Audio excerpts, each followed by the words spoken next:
Sometimes when you're looking at different functions, you may need to identify these aspects of this. Okay, and this is going to be the same method no matter what the graph is or what the function is. So, axes intercepts. That means where does your graph cross the x on the y-axis?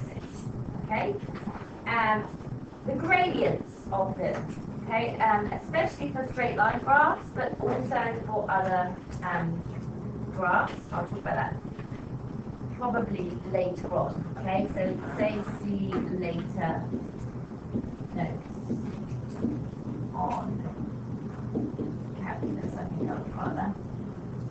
And turning points. So our maximum and our minimum points. We've talked about those for quadratics, yes? The values of x where the functions do not exist. So we've talked about that as well in our function topic. We know we cannot divide by 0, and we know we cannot take the square root of a negative number.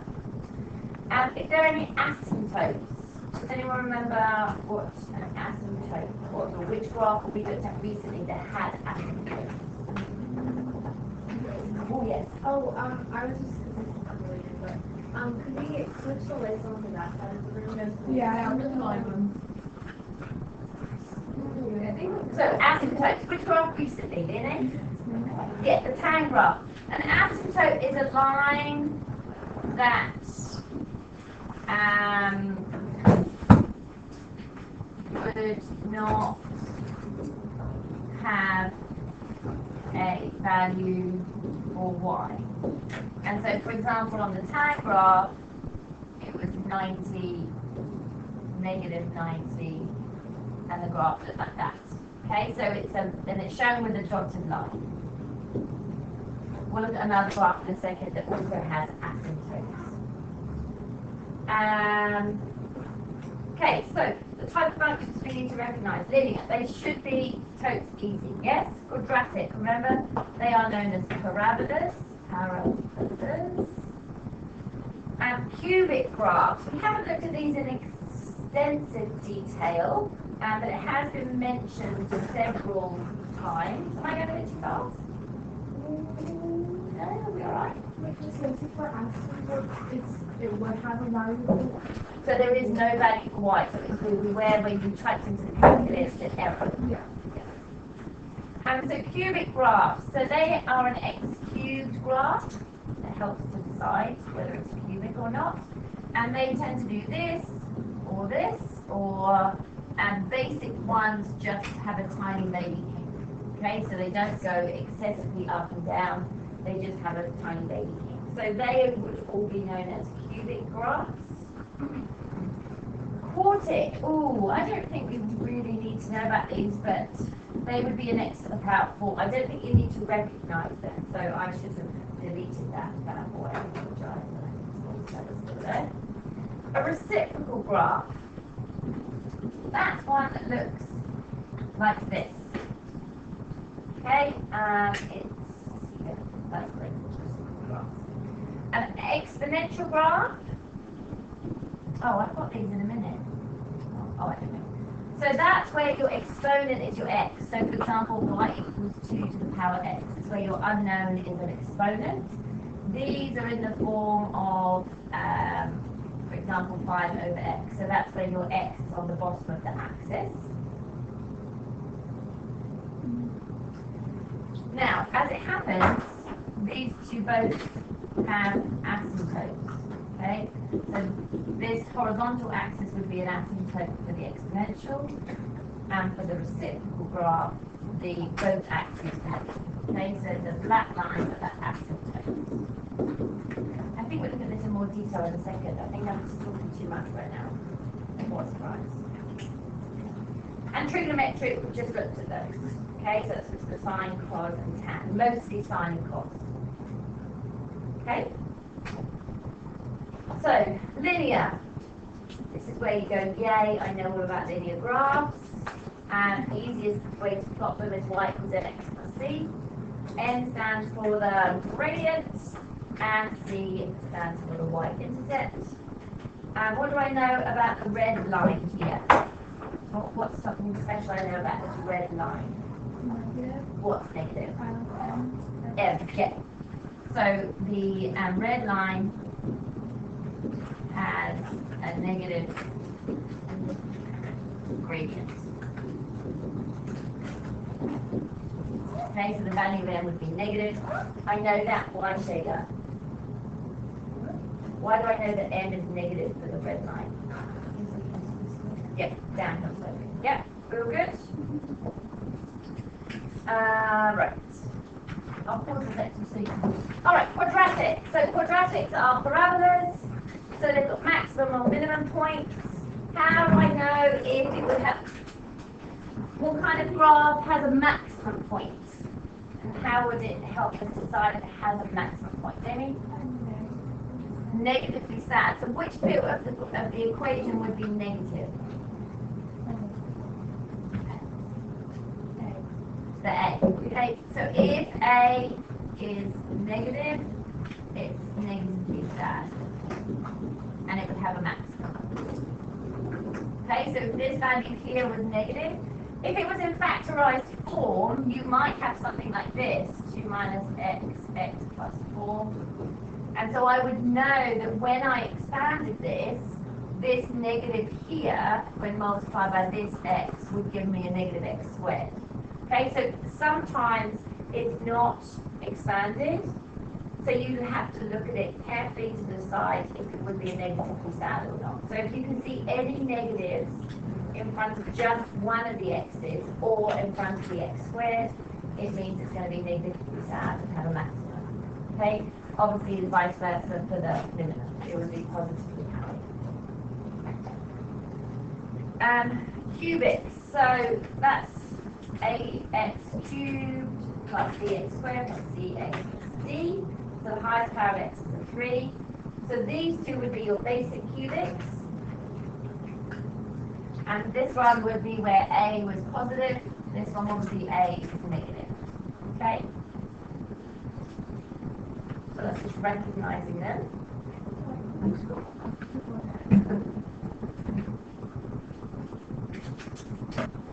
And I think I've sent this from a book. It says pretty much what I've said. Yeah. And sometimes the cubics would be in factorized form. Okay, in a similar way to quadratics. We know that. Oh, perhaps I should have reminded you up here. If we had a graph like this, x plus 6 and x minus 2 equal to 0, or even equal to y actually. Okay, that's my equation, and I would try to sketch that graph. How would I know where it crosses the y-axis? Sorry, the x-axis. How do I know where it crosses the x-axis? Emily? Good, it would be at -6 and +2. Yes, do we remember that? Yeah? So a similar thing here would be for cubics, that if it was in brackets already for you, then the same principle occurs here. So we would see where it would cross the x-axis at this alpha, beta, and gamma. Okay? So it would cross the x-axis at those values. Note that these ones are negative, and these values are positive. Okay, so it's again this is the opposite of what it was in the bracket. Okay. In some cases, you have a repeated bracket for a cubic. That would mean that you would have a situation like this. So it might go up and just touch at a value. Okay, so this value here would have been your x minus alpha squared value, and then this would have been your x minus beta value. Okay, so this is to do with this here.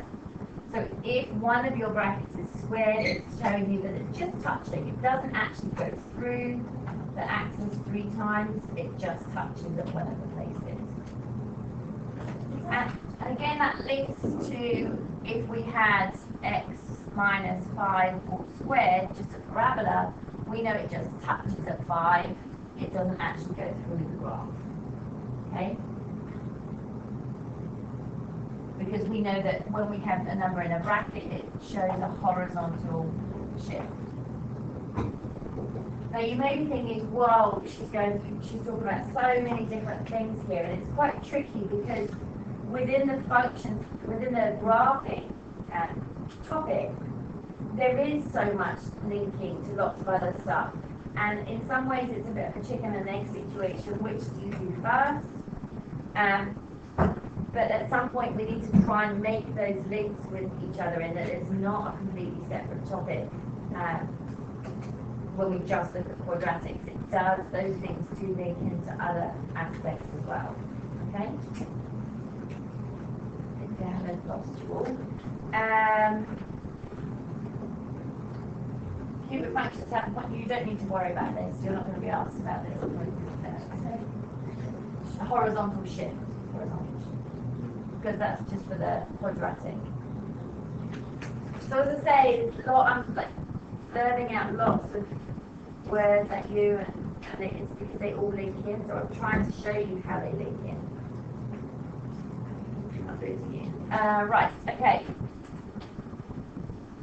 A reciprocal graph. So as I said, these are in this format, so you have a number on the top and the x on the bottom. And so they have two branches, okay? As I said, there are asymptotes along the axes, which means that the graph gets really, really close to it, but never actually touches it. And we would know that x equals 0 would be an asymptote because we know we can't divide something by 0. Okay? So that would be one of the types.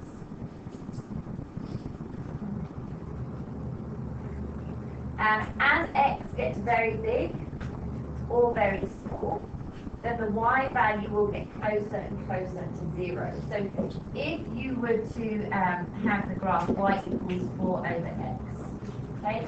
If we had a massive number in here for x, so I say massive, it's not humongous, but let's say 1,000.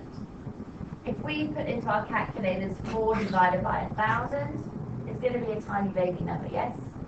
And so when we were to plot that to find 1,000 on the x-axis, we would be coming very, very close to 0. If we had x as 10,000 or 1,000,000, we'd be getting closer and closer and closer to 0. And so that's why we know that y is equal to 0 is also an asymptote. Okay, because that number here is getting closer and closer to 0. So to find the horizontal asymptote, you would stick big numbers in place of your x's. And that will allow you to find the horizontal asymptote. I say when it gets very small as well, so equally if I had negative 1,000,000, so 4 divided by negative 1,000,000, it would be a really, really tiny, tiny number and would get very, very close to 0. Okay? Okay, but obviously it would be negative. So it would be underneath and very, very close. Alright?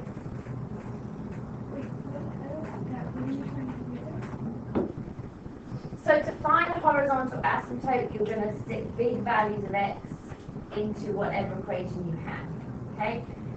At any stage, if you have an x on in the denominator part, then it will have two branches. Okay?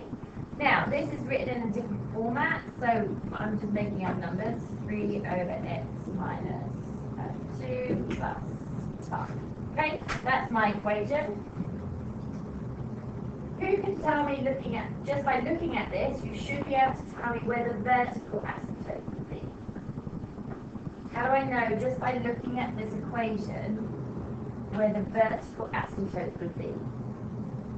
In other words, which value of x would be impossible? Because we know that vertical lines have x equals 2. Why is that? Exactly. Did you all hear that? So because here we have this expression, as x minus 2, and we know that we cannot divide something by 0, that when x is 2, this is going to come up with an impossible solution. So that tells us that x equals 2 would be our asymptote. Okay? And that's what we've said here. Whatever this value here is, will tell you where your vertical asymptote is.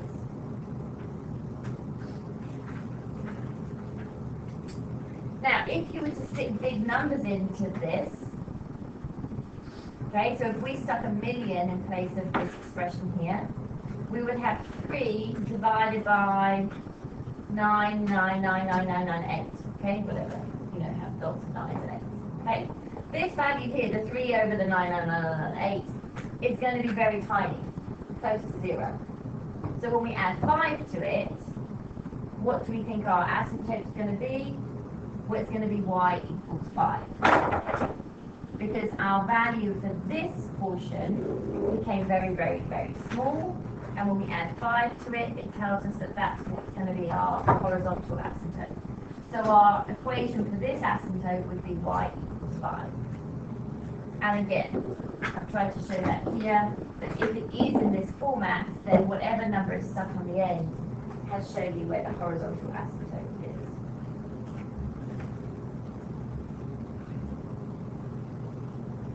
Okay, so that the words underneath it explain